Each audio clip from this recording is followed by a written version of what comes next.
অন্যের ব্যক্তিগত বিষয় নিয়ে ঘাটাঘাটি করা, অন্যের দোষ খোঁজা, অনুমান নির্ভর করে কথা বলা কি ধরনের গুনাহ দয়া করে বলবেন? ভাইরা আমার, এটা খুব জঘন্য অপরাধ। আল্লাহ কোরআনে বলেছেন ওয়ালা তাজাসসু, তোমরা খুঁটিয়ে খুঁটিয়ে দোষ নাই তাও খুঁজে খুঁজে দোষ বাহির করা মানুষের, এই কাজটা করবা না। সিআইডিগিরি করে মানুষের দোষ খোঁচাখুচি করে অযথা একটা মানুষের ব্যক্তিগত জিনিস ঘাটাঘাটি করে বের করবা না। আমরা যার পেছনে লাগি, যারে শত্রু মনে করি, তার দোষ নাই, তারপরেও খোঁচায় খোঁচায় খোটায় খোটায় দোষ বাইর করি, আছে না নাই রোগ? আল্লাহ বলেছেন লা তাদাবারু, তোমরা একে অন্যের পিছনে লেগো না। ওয়ালা তাহাসাদু, হিংসা করো না। ওয়ালা তাবাগাদু, শত্রুতা করো না। ওয়াকুনু ইবাদাল্লাহ ইখওয়ানা, জান্নাতি লোকেরা এগুলো করে না ভাই। এগুলো জাহান্নামী মানুষের বৈশিষ্ট্য। আপনার আমার মধ্যে আছে, নিজেকে শাসন করেন যে আমি এই চরিত্রের মানুষ হতে পারি না, এটা ইসলাম আমাকে শিখায় না, আমি মুসলমান না, আমি নামে মুসলমান, আমার আচরণে ইমানদারের না। অতএব কারোর পেছনে লাগা যাবে না। ইসলামের নাম দিয়েও কি লাগা যাবে না? একজন মানুষ স্পষ্ট অন্যায় করেছে, তাহলে তাকে সংশোধন করতে হবে অথবা মানুষকে সাবধান করতে হবে, কিন্তু সেটা হতে হবে ইখলাসের কারণে। সেটা যদি হয় ব্যক্তিগত রেশাসির কারণে, হিংসার কারণে, তাহলে খুব ডেঞ্জারাস অপরাধ।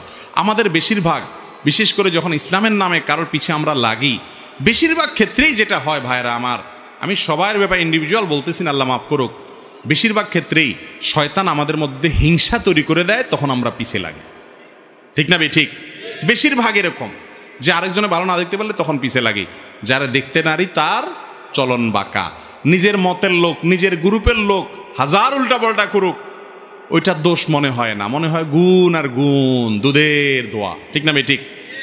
আর নিজের সাথে যার বনে না, ওই বেচারার ভালোটারেও মনে হয় বাঁকা বাঁকা ভাব। ঠিক না বে ঠিক?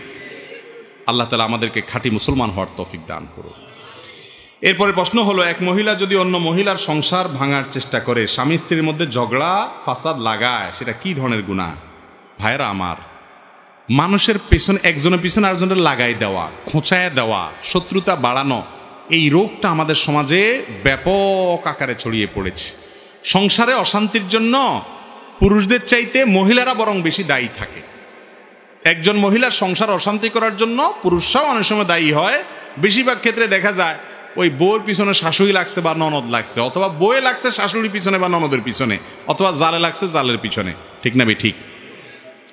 সেটা পুরুষ হোক আর নারী হোক, যেই হোক, এটা গুনাহের কথা, হারাম কাজ। কারোর পিছনে শত্রুতা করা জায়েজ না। এই যে বললাম ওয়ালা তাজাসসু, কারোর পিছনে লেগো না। দোষ আবিষ্কারের জন্য ওয়ালা তাদাবারু, পিছনে লেগে শত্রুতা করো না। নবী করিম সাল্লাল্লাহু আলাইহি ওয়াসাল্লাম নিষেধ করেছেন। ভাইরা আমার, আমাদের অনেক ভাই বোন আছেন নামাজ কালাম পড়ে, অনেক মহিলা আছেন পর্দা পশিদা করে, কোরআন তেলাওয়াত করে, কিন্তু মাশাআল্লাহ ছেলের বউর পিছনে একটু খোঁচা দিয়া ছেলের কানটা বাড়ি না করলে ভাত হজম হয় না। ভাবির পিছনে বাইরে খেপায় না দিলে ভাত, ভাইকে বোনের বিরুদ্ধে ভাবিয়ে খেপায় না দিলে তার ভাত হজম হয় না। আছে না নাই এগুলো আমাদের সমাজে? এই যে আজকাল ইউটিউবার ফেসবুকার ভাইরা আছেন, হুজুরদেরও একজনের পিছনে আরেকজনের না লাগাইলে তাদেরও ডলার আসে না, ভিউয়ার বাড়ে না। এরকম আছে না নাই? আহা, অনেক সময় দেখা যায়, আমি একটা কথা সাধারণভাবে বলছি, আমার মাথায় কারো নিয়তি নাই, হলফ করে বলতে পারি, কিন্তু থাম্বনেলে ইউটিউবে লাগাই দিছে অমুকের বিরুদ্ধে অমুক একই বললেন। আছে না নাই? এটা হলো আলেমের বিরুদ্ধে আলেমরে লাগাই দেওয়া, আলেমের বিরুদ্ধে আলেমরে খেপাই দেওয়া। এই জন্য যে সমস্ত ইউটিউবার ভাইরা সামান্য পয়সা কামাই করার জন্য, ভিউয়ার কামানোর জন্য এগুলা করেন, তারা হারাম করতেছেন। ভাইরে, কত বড় অপরাধ শুনেন। হাদিসে সুস্পষ্টভাবে বলা আছে তাহরিশুল বাহাএম, অর্থাৎ ওই যে পশুর লড়াই চিনেননি আপনারা? পশুর লড়াই, গরুর লড়াই, মুরগির লড়াই, এটার লড়াই, সেটার লড়াই হয় না, ষাঁড়ের লড়াই, এগুলো হাদিসে সুস্পষ্ট নিষেধ এবং হারাম। এবং এর লড়াই লাগাইতে গিয়া একটাকে আরেকটার বিরুদ্ধে খেপায় না, খোঁচায় খোঁচায় বিভিন্নভাবে বিভিন্ন আইটেম আছে না, সিস্টেম আছে না যে খোঁচানোর, যাতে ভালো করে গুতা মারে, যেটা মালিক যে সে চায় আরেকটারে গুতা মারার জন্য যত পলিসি আছে এগুলো করে তার চেতায়। এই তাহরিশুল বাহাএম বা এক জন্তুরে আরেকটার বিরুদ্ধে খেপায় দেওয়া সুস্পষ্ট হারাম, অমানবিক কাজ, এগুলা নোংরা কাজ, এগুলো কোনো সুস্থ বিনোদন না, এগুলো অসুস্থ বিনোদন। একটা পশু আরেকটা পশুকে আঘাত করে রক্তাক্ত করে ফেলবে, আপনি আনন্দ পাবেন, এটা বর্বরতা, এটা কোনো মুসলমানের চরিত্র হতে পারে না। ইসলাম সেটাকে হারাম করেছে। একটা পশুকে আরেকটা পশুর পিছনে লাগালে সেটা যদি অপরাধ হয়, তাহলে একজন আলেমকে আরেকজন আলেমের পিছনে লাগাইলে, স্বামীকে স্ত্রীর পিছনে খেপাইলে, স্ত্রীকে স্বামীর বিরুদ্ধে খেপাই দিলে, একেরে অন্যের বিরুদ্ধে খেপায় দিলে সেটা কত বড় অপরাধ হতে পারে এবার চিন্তা করে দেখেন। পশুর ক্ষেত্রে যদি কেউ কাউকে খেপানোটা, কার বিরুদ্ধে কাউকে খেপানোটা অন্যায় হয়, গুনাহ হয়, তাহলে মানুষের বিরুদ্ধে মানুষকে খেপানোটা কত বড় গুনাহ হবে। ভাইরা আমার, তাকওয়া, দিনদারি, আল্লাহ ভীতি, আল্লাহর ওলি হওয়া, এগুলো এই লেবাস পোশাকের সাথে যতটা সম্পর্ক, তার চেয়ে যোজন যোজন বহুগুণ বেশি সম্পর্ক হলো আপনার আচরণের সাথে। আপনি মানুষের উপকার করেন না ক্ষতি করেন? নবী করিম সাল্লাল্লাহু আলাইহি ওয়াসাল্লাম বলেছেন, আহাব্বুন নাসি ইলাল্লাহি আনফাউহুম লিন-নাস। তোমাদের মধ্যে, এই যে আমরা এখানে এত মানুষ আছি, আমাদের এই মজলিসের মধ্যে আল্লাহর কাছে সবচেয়ে প্রিয় মানুষকে, যে সবার উপকার করে, কারোর কোনো ক্ষতি করে না।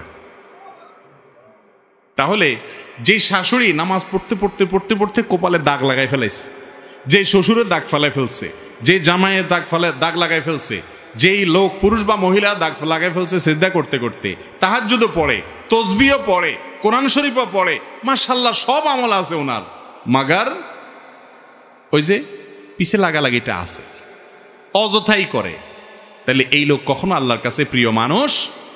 আরেকজন বেশি নফল নামাজ কালাম পড়তে পারে না, এত কোরআন তেলাওয়াত শুনে না, এত ওয়াজ শোনারও টাইম নেই, ফরজ কাজগুলা করে, ইমানটা ঠিক রাখে, হারাম থেকে বাঁচে, কারোর ক্ষতি যেন না হয় সাবধান থাকে, তার মুখ দ্বারায় হাত দ্বারায়। আল মুসলিমু মান সালিম আল মুসলিমুনা মিন লিসানি ওয়া ইয়াদি, যার হাত আর মুখ দিয়ে অন্য কারোর কোনো ক্ষতি হয় না, এই হলো মুসলমান। এই ব্যক্তি আল্লাহর কাছে বড় আবেদ, বড় আবেদ, বড় লম্বা লম্বা রুকু সিজদা, বেশি নফল আদায়কারী ব্যক্তি না। বড় আবেদ হলো যে এই অপকর্মগুলো করে না, মানুষের শত্রুতা করে না। চেষ্টা করবো না আমরা বেঁচে থাকার ইনশাআল্লাহ। আল্লাহ আমাদেরকে তৌফিক দান করুন।